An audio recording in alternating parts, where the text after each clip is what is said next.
A week after Boris Johnson's landslide victory, Queen Elizabeth II opened a new session of the British Parliament and highlighted the plans of the government. What topped the list was Brexit delivery and immigration policies of UK after it withdraws from the European Union.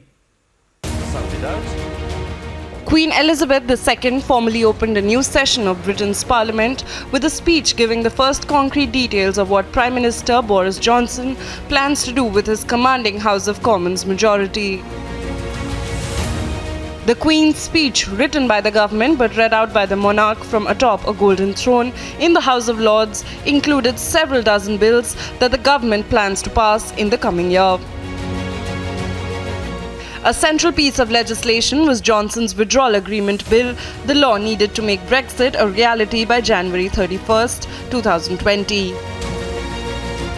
My Lords and members of the House of Commons, my government's priority is to deliver the United Kingdom's departure from the European Union on the 31st of January. My ministers will bring forward legislation to ensure the United Kingdom's exit on that date, and to make the most of the opportunities that this brings for all the people of the United Kingdom. Thereafter, my ministers will seek a future relationship with the European Union based on a free trade agreement that benefits the whole of the United Kingdom. They will also begin trade negotiations with other leading global economies. The speech also included a bill to overhaul Britain's immigration system after Brexit, when EU citizens will lose the automatic right to live and work in the UK.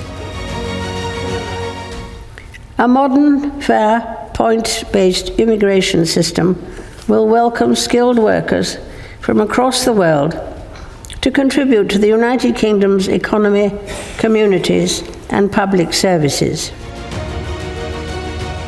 Beyond Brexit, there was a law committing the government to spend more on the National Health Service, which has struggled to keep up with the growing demand during a decade-long funding squeeze by previous Conservative governments. My government will embark on an ambitious programme of domestic reform that delivers on the people's priorities. For the first time, the National Health Service's multi-year funding settlement, agreed earlier this year, will be enshrined in law. Steps will be taken to grow and support the National Health Service's workforce, and a new visa will ensure qualified doctors, nurses, and health professionals have fast-track entry to the United Kingdom. Hospital car parking charges will be removed for those in greatest need.